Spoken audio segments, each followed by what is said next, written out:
The wind blew hard that September morning in 1887, carrying with it the smell of dry earth and something else.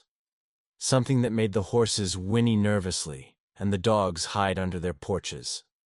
In Perdition Creek, a forgotten town in the far reaches of the Arizona Territory, residents learned to recognize these signs. When nature got this restless, trouble was coming. Sarah Collins stood on the porch of her small wooden house, watching the dark clouds gather on the horizon, when she heard the sound. Horse hooves pounding against the stony ground with an urgency that made her heart race. It wasn't the leisurely gallop of someone returning from work. It was the desperate gallop of someone fleeing death. The horseman appeared around the bend in the main road like an apparition from hell. His horse was foaming at the mouth, its flanks covered in sweat and dust.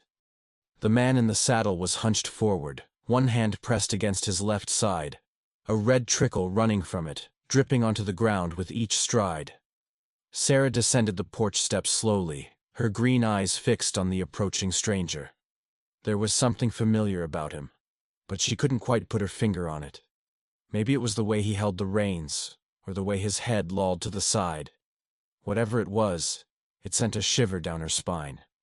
The young messenger, for that was what he was, Sarah could see the leather pouch hanging from his chest, staggered off his horse. His eyes, blue as the winter sky, searched hers with an intensity that made her take a step back. "Mrs. Collins?" His voice was hoarse, as if he'd been screaming for hours. "Sarah Collins?" She nodded slowly, feeling every fiber of her being scream at her to deny it, to run, to disappear before it was too late. But her feet remained planted on the ground like oak roots. The messenger reached into his bag with a trembling hand and pulled out a letter. The paper was yellowed by time and the road, the edges worn as if it had been handled countless times. The red wax seal was cracked, but it still held the envelope closed. As he held the letter out to her, Sarah could see his fingers were stained with blood. This is for you," he whispered, forcing the words through chapped lips. "I came a long way to deliver it." Sarah took the letter with hands that trembled more than she cared to admit. The paper was cold despite the heat of the day, and for a moment she had the absurd sensation that she was holding a piece of winter itself. The address was written in elegant, almost feminine handwriting. Sarah Collins, Perdition Creek, Arizona Territory. But it was when he turned the envelope over that his world began to crumble. In the upper left corner, written in the same black ink, was the sender's name. Marcus Whitfield, Tombstone, Arizona. Sarah's blood froze in her veins. Marcus Whitfield was dead. She had watched his body covered in a bloody tarp almost 10 years ago. She had watched the flames consume everything he loved, everything he owned. She had fled Tombstone that same night, promising herself she would never look back. Who gave you this letter?" she asked, her voice coming out as a hoarse whisper. The messenger opened his mouth to respond, but instead of words, only blood trickled from his lips. His blue eyes widened in terror, as if he'd seen something terrible approaching from behind Sarah.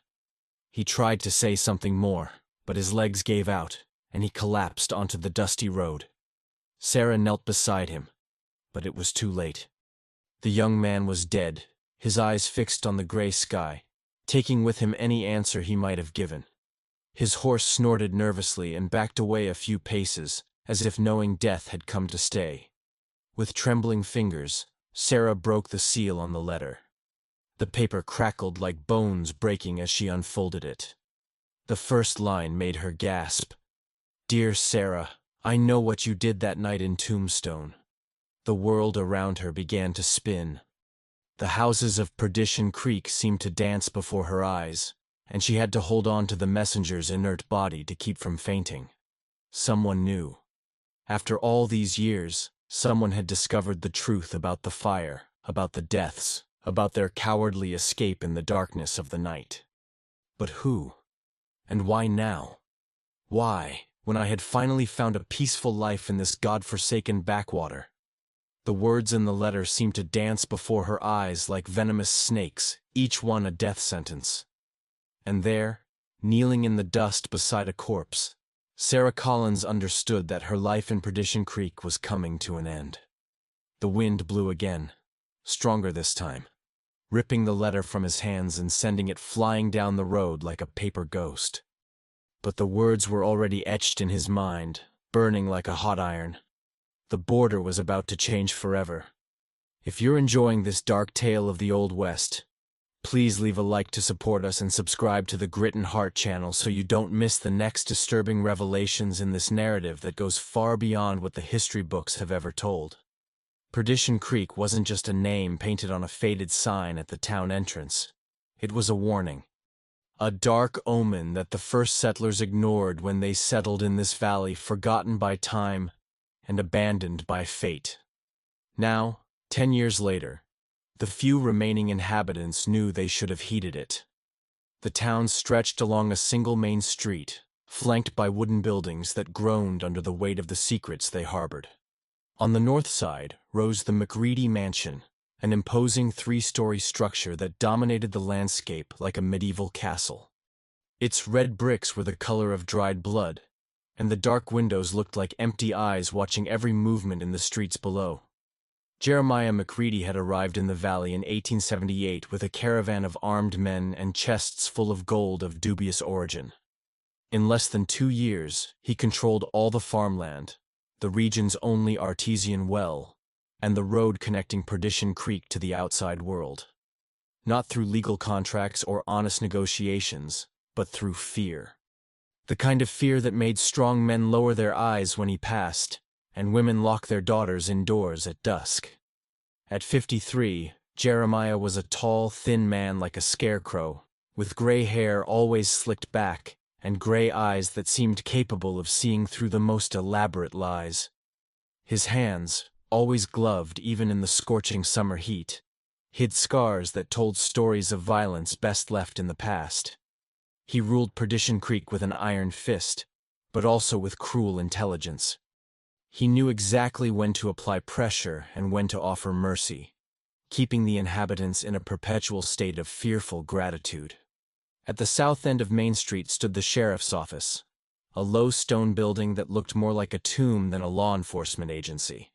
Tom Sullivan had held the sheriff's chair for 7 years, ever since his predecessor was found dead under circumstances that were never properly investigated. Tom was a portly man with a prominent belly that strained his shirt buttons, but his hands were quick on the trigger, and his small, dark eyes never missed a suspicious detail. Iron Eye. Sullivan had earned his nickname not for his exceptional marksmanship, but for the cold-bloodedness with which he carried out Jeremiah McReady's orders. He knew his authority existed only as long as it served the man's interests in the red brick mansion, and this awareness made him more dangerous than any professional gunman. A man desperate to maintain his power is capable of any atrocity. Between these two poles of corrupt authority, the remaining residents of Perdition Creek lived in a precarious balance. There was Martha Henley, who ran the town's only boarding house with quiet efficiency, always knowing more than she let on. Her brown eyes had seen much over the years, and her ears had heard whispered confessions through the thin walls of the room she rented. Reverend Patrick O'Malley preached every Sunday to a congregation of just 7 worshippers in a church that felt more like a mausoleum than a house of God. His hands trembled during his sermons, not from age or illness, but from the weight of the sins he knew and could not absolve. His church's confessional held enough secrets to destroy every family in Perdition Creek, and he carried this burden like a leaden cross on his back. Dr. Elias Whitmore maintained the only medical practice in the area, but his knowledge extended far beyond traditional medicine. He had learned to treat gunshot wounds as naturally as he cured colds, and his medicine cabinet contained substances that could either save a life or end it quietly. His hands had held many a dying breath, and his ears had heard final confessions they would carry to the grave. And then there was Sarah Collins, the woman who had arrived the previous winter like an apparition emerging from the blizzard. She had bought the small house on the western edge of town with time-worn gold coins, paying double the asking price without batting an eye. She claimed to be the widow of a Texas cattle rancher, but she never produced a death certificate or any other document to prove her story. Sarah was beautiful enough to make married men make excuses to pass by her house, and mysterious enough to make women whisper theories about her past during sewing meetings. Her dresses were too expensive for a simple widow, and her hands were too soft for someone who claimed to have worked on a ranch. But in a town where everyone had secrets, no one asked too many direct questions. What none of them knew was that Sarah Collins wasn't her real name, that she wasn't a widow, but a murderess, that the gold she'd used to pay for her house was stained with the blood of an entire family burned to death in Tombstone nearly a decade earlier, and that her arrival at Perdition Creek wasn't a coincidence, but part of a plan devised by someone who knew every dark detail of her past. The entire town was a macabre chessboard, each piece positioned with diabolical precision. Jeremiah McCready reigned as a corrupt king in his red brick castle, protected by Tom Sullivan, his brutal knight. The rest of the townspeople were pawns in a game whose rules they didn't understand, moving through their daily routines unaware that they were heading toward a bloody checkmate. The valley where Perdition Creek nestled was surrounded by arid hills covered in thorny bushes and red rocks that glowed like embers in the late afternoon sun. During the day, the heat was almost unbearable, making the air tremble like invisible waves over the parched earth. But it was the nights that revealed the place's true sinister nature. As the sun disappeared behind the distant mountains, the shadows lengthened and deepened, transforming every alley into a potential hiding place for unspeakable dangers. The night wind carried strange sounds through the valley, groans that might have been coyotes or something far worse, footsteps that echoed down deserted streets without leaving footprints, and whispers in languages no living man should know. The oldest inhabitants spoke of an Apache curse weighing on the land, cast by a dying shaman after the first settlers desecrated a sacred site to build the church. Truth or superstition, the fact was that Perdition Creek had an unusually high mortality rate for a town its size. People disappeared overnight without a trace, others were found dead under impossible circumstances, and some simply went mad, wandering the streets talking to invisible ghosts until someone led them away, or they disappeared into the barren hills. It was in this landscape of despair, masquerading as civilization, that Sarah Collins had chosen to hide. Among people who had their own demons to exorcise, she had thought she could finally find peace. But peace is a luxury that murderers can rarely buy, no matter how much gold they hold in their blood-stained hands. The dust hadn't yet settled around the messenger's body when Martha Henley appeared at the door of her boarding house, drawn by the clatter of hooves and the sudden silence that followed. She had learned to distinguish different kinds of silence during her years at Perdition Creek: the silence of fear, the silence of death, and the silence that preceded violence. The latter made her stomach contract in an icy knot of apprehension. Sarah was still kneeling beside the body when Martha approached, her steps cautious on the stony ground. The older of the two women had seen enough death in her life to recognize it when it came violently, and the young messenger had clearly not died of natural causes. The bloodstains spreading beneath him told a story of severe internal injury, likely caused by a knife or bullet. "Who was he?" Martha asked, her voice low and controlled, as it always was when she was trying to process dangerous information. Sarah looked up, and Martha saw something there that made her instinctively take a step back. It was pure terror, the kind of fear that comes when the past finally reaches the present with sharp claws and a thirst for revenge. But there was something else: guilt. The heavy, viscous guilt of someone who carries blood on their hands and knows the time has come to pay for it. "I don't know," Sarah lied, but her voice shook in a way that made the lie obvious. "He said he had a letter for me, and then he broke down."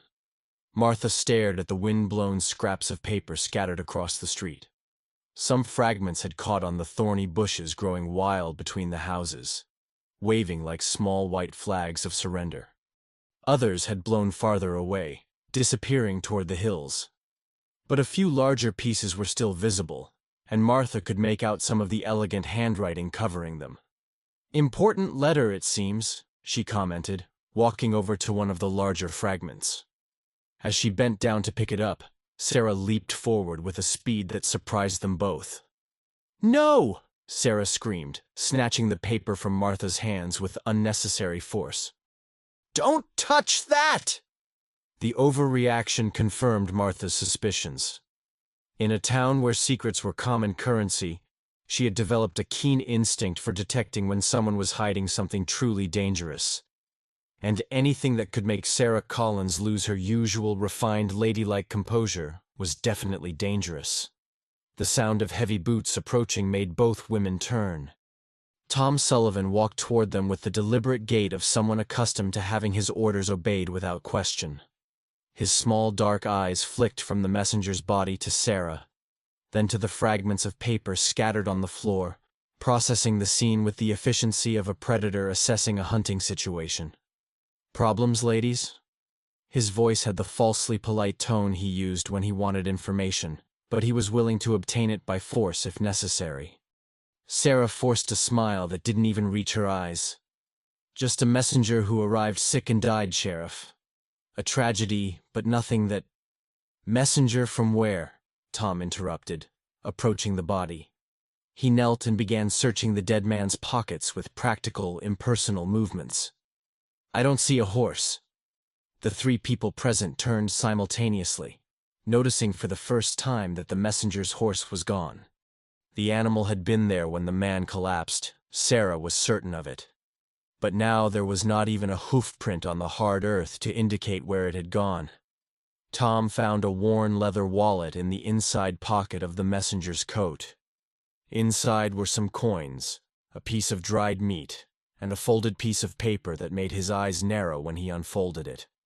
It was a crude map showing the route from Tombstone to Perdition Creek, with notes in the margins in a different handwriting than the letter. "Tombstone," Tom murmured, and Sarah felt her blood run cold. "Long trip to deliver mail. Must have been something very important." He stood and extended his hand towards Sarah. "The letter, Mrs. Collins. I'll need to examine it as evidence." "There's no letter," Sarah replied too quickly. "The wind blew it all away." Tom looked at the still visible fragments of paper scattered around the area, and his smile turned predatory. "Martha, be a good citizen and help me put these pieces together. Maybe we can reconstruct enough to understand what it was." Martha hesitated, looking between the sheriff and Sarah. Her natural loyalty was torn between established authority and feminine solidarity, but the law prevailed. She began to gather the larger fragments, stacking them carefully in Tom's hands. Meanwhile, Sarah desperately searched for the pieces containing the most incriminating parts of the message.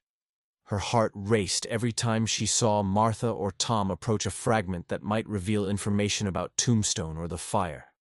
But there were too many pieces, scattered over too large an area for her to keep track of them all. Tom pieced together the fragments like a macabre jigsaw puzzle, his eyes roaming over the partial words with growing interest. "Tombstone, night, fire," he read aloud, making Sarah shiver with each word. "Interesting correspondence, Mrs. Collins. It seems someone in Tombstone has unfinished business with you." "I have no idea what that means," Sarah lied again, but her voice was getting higher with desperation. "Probably mail delivered to the wrong address." "Maybe," Tom agreed, but his tone suggested quite the opposite. "But I'll need you to come with me to the office to answer a few questions. Just standard procedure, you know." Sarah knew this wasn't standard procedure at all. It was the beginning of an interrogation that could lead to revelations that would destroy the new life she had so carefully built. But she also knew that openly resisting would only increase Tom's suspicions. "Sure, Sheriff," she agreed, trying to keep her voice steady. "But first, I need to change. This dust—" "You can change later," Tom interrupted, gripping her arm unnecessarily firmly. "The questions won't take long." As Tom led Sarah down Main Street toward the sheriff's office, Martha stood beside the messenger's body, watching the scene thoughtfully. She had noticed something the others missed. A small mark on the dead man's neck, barely visible beneath the collar of his shirt. It looked like a puncture, but she knew needle marks when she saw one. Someone had injected this man with something that had killed him from the inside out. The boarder glanced toward the McReady mansion at the top of the hill and saw a figure at the second-story window, observing the scene through binoculars.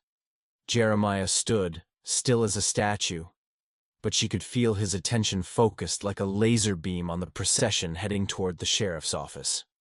Martha had lived long enough in Perdition Creek to know when the wheels of fate began to turn.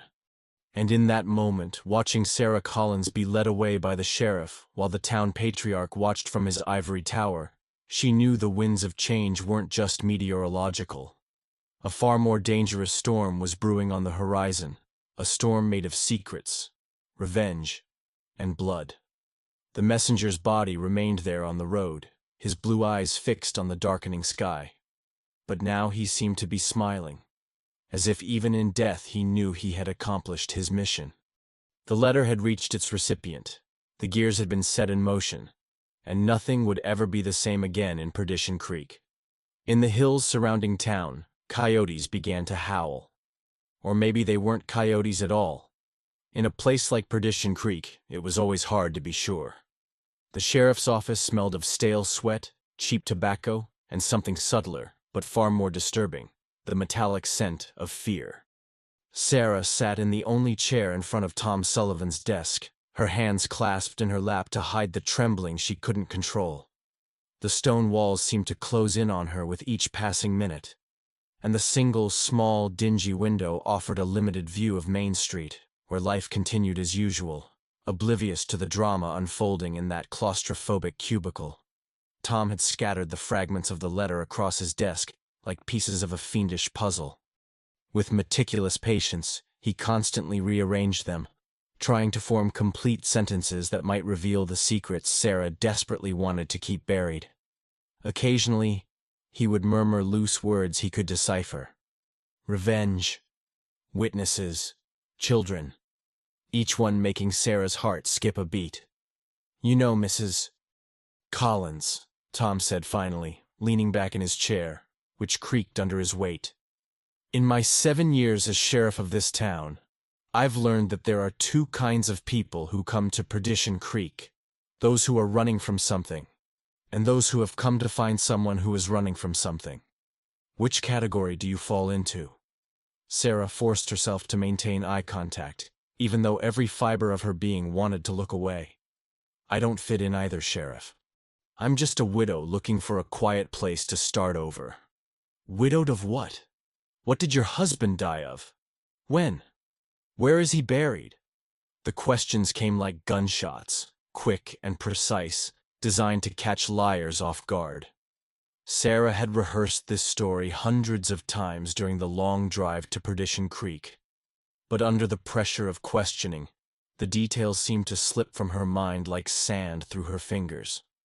Thomas Collins died of pneumonia in the winter of 1885. Buried in the Austin Cemetery, Texas. Pneumonia, Tom repeated, making a note. Terrible disease, but strange for a young, healthy man. How old was he? Sarah realized the trap too late. She'd never mentioned that Thomas was young and healthy. He was 32. But pneumonia doesn't discriminate, Sheriff. Of course not, Tom agreed, but his pen kept scratching the paper. And the ranch? How much did you get for the sale? I didn't sell it. I rented it to the neighbor. The lies were piling up like cards in a shaky castle, each one making the structure more fragile. Tom stood and walked to a small bookshelf where he kept some books and documents. He pulled out a thick volume, a Texas property registry he'd obtained through correspondence with state officials. "Funny," he said, flipping through the pages. "I don't see any record of a Thomas Collins owning land in the Austin area. In fact, I don't see any record of a Thomas Collins in the area." The silence that followed was so thick, Sarah could hear it ringing in her ears. She knew she had reached a point of no return. Either she confessed part of the truth, or Tom would keep digging until he uncovered the whole truth. And if he uncovered the whole truth— "Very well," she said, her voice coming out lower than she intended. "Thomas Collins never existed." Tom smiled, but there was no warmth in the expression. It was the smile of a predator who had finally cornered his prey. "Now we're getting somewhere. What's your real name?" "Sarah is my real name. It's just the last name that's different." "And what would that surname be?" Sarah closed her eyes, knowing she was about to open a door she would never be able to close again. "Whitfield. My name is Sarah Whitfield." Tom's reaction was immediate. He dropped the book, which hit the stone floor with a loud crash that echoed off the walls. "Whitfield? As in Marcus Whitfield? He was my brother-in-law. The Marcus Whitfield who died in the Tombstone Fire of 1878? The fire that killed him, his wife, 3 young children, and 2 servants?" Sarah nodded, tears finally welling in her eyes. "I was engaged to Marcus's younger brother, David. But David died in a horse-riding accident 2 months before the wedding. I became close to Marcus's family. They welcomed me like a daughter." "And where were you the night of the fire?" This was the question Sarah had dreaded for nearly a decade. The question that haunted her nightmares and made her wake in a cold sweat during lonely nights. I wasn't in the house that night." "Why not?"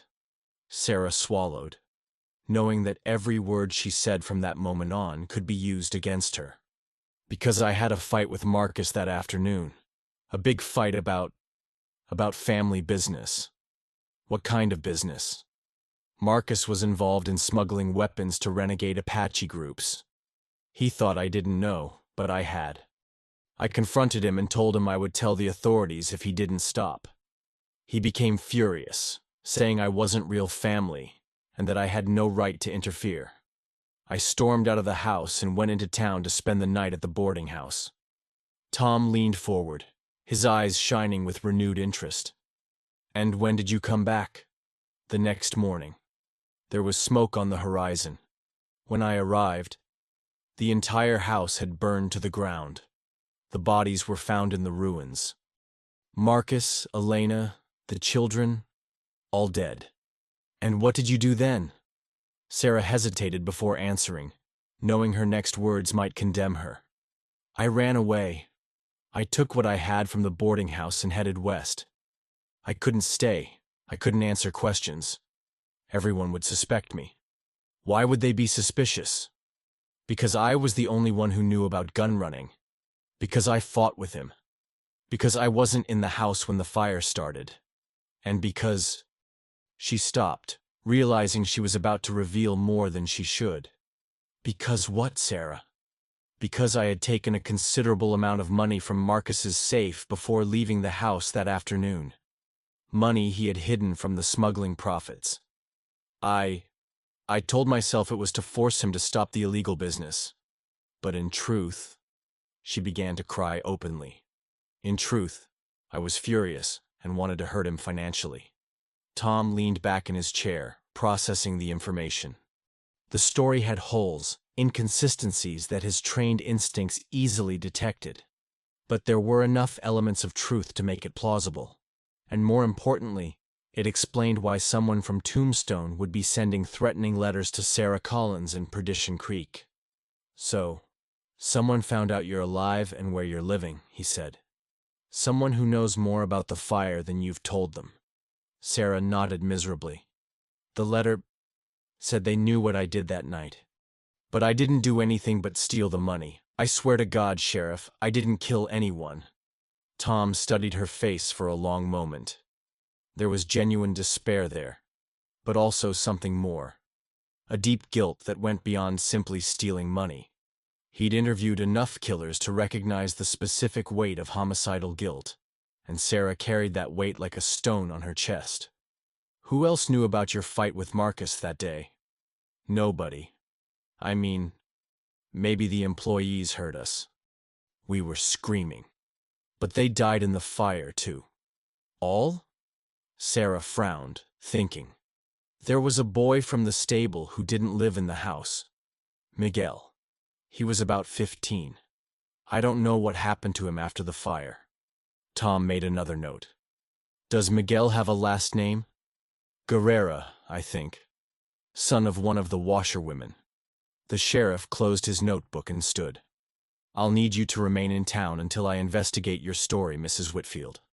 Don't attempt to leave Perdition Creek until I tell you to. Sarah knew she had no choice but to agree. But as she stood to leave, Tom grabbed her arm again. One last thing, he said, his voice low and menacing. If I find out you've lied to me about anything important, if I find out you have more blood on your hands than you've admitted, I will personally make sure you pay for every drop. Understood? Sarah nodded and left the office on shaky legs. But what she didn't see was Tom immediately going to his desk and starting to write a letter. A letter addressed to Jeremiah McReady, recounting every word of the confession he had just heard. In the hilltop mansion, Jeremiah smiled as he read Tom's report. Finally, the pieces of the puzzle were beginning to fall into place, and the real game was just beginning. Morning arrived in Perdition Creek, laden with dark omens. The sky was covered in low, heavy clouds that seemed to press down on the town like a giant tombstone, and the wind carried the distant scent of a storm mixed with something more disturbing, the sweet, metallic odor of recent death. Sarah had spent the night awake, pacing nervously around her small house as shadows danced on the walls like ghosts of her past victims. She knew her partial confession to Tom Sullivan had been a catastrophic strategic error. By trying to control the narrative with half-truths, she had only armed those who desired her destruction. And in a town like Perdition Creek, where information was power and secrets were currency, her revelations were already spreading like poison through the community's veins. The first sign that something was terribly wrong came when Martha Henley failed to show up to open her boarding house at the usual time. The woman was known for her religious punctuality. At 6 o'clock sharp, the doors would open for guests to have breakfast before heading off on their business. But at 7 o'clock, the building remained closed and silent as a tomb. Dr. Elias Whitmore was the first to investigate. As the town physician, he made a habit of making morning rounds to check on the well-being of the most vulnerable residents. And Martha, at 62, qualified for that category. When his knocks went unanswered, he used his emergency medical key to gain entry. The scream that echoed down Main Street a few minutes later sent birds flying from the scattered trees and dogs ducking beneath porches. It was a scream of pure horror, the kind of sound men make when confronted with atrocities that defy human comprehension. Martha was found in her kitchen, sitting at the table as if she had. The sun rose over the smoking ruins of what had once been Perdition Creek, painting the charred walls and scattered debris with red hues reminiscent of dried blood. The silence was absolute, broken only by the occasional moan of wind through the damaged structures and the distant crackling of wood still slowly consuming itself. Where once there had been life, there now lay only a graveyard of shattered dreams and ambitions buried beneath ash and rubble. Sarah Collins, or Sarah Whitfield, as she now knew herself, sat on a rock atop the hill where the McReady mansion had stood, surveying the devastation spreading beneath her like a gaping wound in the earth. Her green eyes, once filled with fear and despair, now reflected only a deep, disturbing emptiness. Her clothes were torn and stained with blood that was not entirely her own, and in her hands trembled a letter, not the one that had arrived with the dead messenger, but another, this one written by herself during the final hours of the massacre. Beside her, also sitting in the ruins of the old mansion, was a young man of about 25. His features were aristocratic, almost handsome, but his blue eyes held a coldness that made winter seem warm. A deep scar ran down his left side of the face, from forehead to chin, a permanent reminder of the flames that should have died out almost 10 years ago. "You always knew who I was," he said, his voice carrying a refined accent that contrasted with the brutality of recent events. From the moment I arrived in this damn town, you knew Michael Whitfield had survived the fire that should have killed his entire family. Sarah nodded slowly, her eyes never leaving the destruction below. I recognized you the first day you showed up here, pretending to be a horse trader from Colorado. You have the same eyes as Marcus, the same way you tilt your head when you're thinking. But I hoped you'd come in peace, that maybe you'd forgiven me. Forgiven? Michael laughed, but the sound held no trace of genuine humor. It was the laughter of someone who had long ago lost the ability to feel joy. You killed my entire family. My mother, my little brothers, my father. You poured kerosene down the halls of our house while everyone was sleeping and set it on fire. And you thought I could forgive that? I didn't mean for you to die, Sarah whispered, tears finally welling in her dry eyes. I just wanted to destroy the weapons smuggling documents, to force your father to stop it. But when I saw the flames spreading so quickly, when I heard the screams, you ran, Michael finished, his voice sharp as a blade. You let my family burn alive while you fled with the gold you stole from our vault. And all these years I survived only for this moment, to see you pay for every life you took that night. Michael's plan had been a masterpiece of patience and manipulation. He had spent years tracking Sarah through scattered clues and whispered rumors, finally discovering her location through a former family employee who had recognized her in a neighboring town. Then, with the precision of a chess master, he had orchestrated every move that led to the destruction of Perdition Creek. The arrival of the injured messenger had been only the first act. The young man was a hired actor, instructed to die convincingly after delivering the letter Michael had written in his dead father's handwriting, a skill he had honed through years of obsessive practice. The messenger's apparent death was achieved through a drug that drastically slowed his heart rate and respiration, creating a semblance of death that fooled even Dr. Whitmore. But the true stroke of genius was Jeremiah McReady's manipulation. Michael had arrived in town months before Sarah, gaining the patriarch's trust through valuable information about smuggling routes and illegal dealings. When the letter arrived and Sarah's true identity was revealed, it was easy to convince Jeremiah that she posed a threat to his own smuggling operation, a threat that needed to be eliminated along with any potential witnesses. The night of violence that followed was more brutal than even Michael had anticipated. Jeremiah, paranoid about exposure, had decided to completely clean house. Tom Sullivan was the first to die, poisoned in his own office when he tried to blackmail Jeremiah with information about Sarah. Martha Henley was the second, killed in her kitchen by McReady soldiers who mistakenly believed she knew too much. Dr. Whitmore attempted to flee the city when he realized a purge was underway, but was caught on the road and executed. Reverend O'Malley was found dead in his church, apparently having tried to hide in the confessional where he had kept so many secrets over the years. But it was during the final confrontation at the McReady mansion that Michael's true sadistic nature was revealed. By the time Jeremiah finally realized he had been manipulated, that Michael was not the ally he thought he was, it was too late. Young Whitfield had poisoned the patriarch with the same drug used on the false messenger, but this time in a lethal dosage. You wanted me to suffer, Sarah said, her voice barely above a whisper. All this time, all this destruction. It was just to make me feel the same despair you felt that night. And it worked, Michael replied, watching the tears stream down her face. Look around you, Sarah. Everyone is dead. An entire city destroyed because of your sins. How many more people will die because of you before you finally pay the full price? Sarah stood slowly, the letter in her hands fluttering in the morning wind. It was her full confession, detailing not only the tombstone fire, but also her unwitting complicity in the destruction of Perdition Creek. You want me to die, she said, not as a question but as a statement. I want you to live, Michael replied, surprising her. I want you to carry the weight of all these deaths for the rest of your days. I want you to wake up every morning knowing that every person in Perdition Creek died because of you.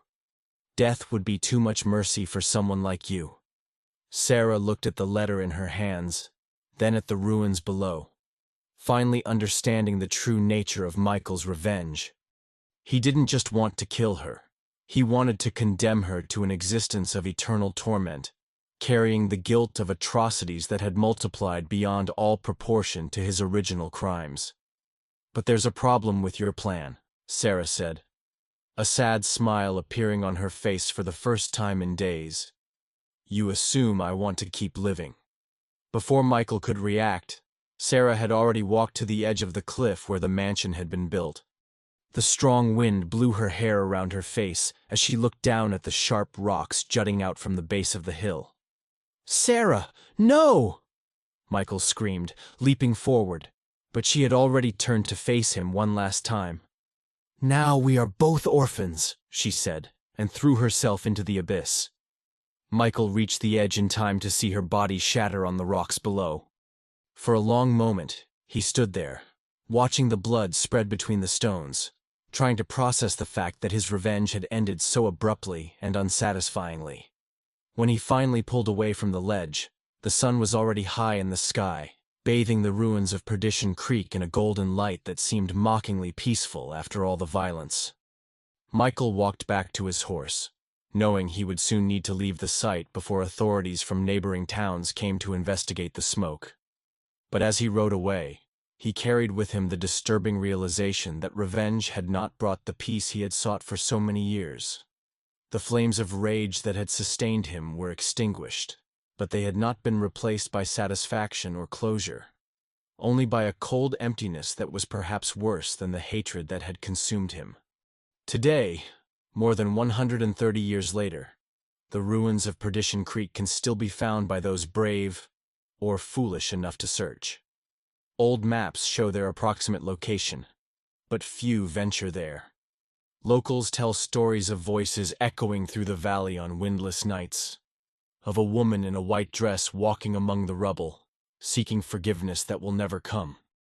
And on the darkest nights, when the moon is hidden behind heavy clouds, some swear they can still see a blue-eyed young man sitting in the ruins of the old mansion, watching the shadows dance among the wreckage, waiting for a revenge that will never truly end. Because some letters once opened unleash curses that echo through generations, and some stories of the Old West are too dark to tell. Until now. If this dark tale of revenge and destruction resonated with you, please leave a like to support our work in bringing these forgotten narratives to light. Subscribe to the Grit and Heart channel and activate the bell so you don't miss any of the disturbing stories yet to come. And get ready, because the next story I'm going to tell involves an object that should never have been found, buried in a place where the dead do not rest in peace, and the terrible price 3 men paid for their greed.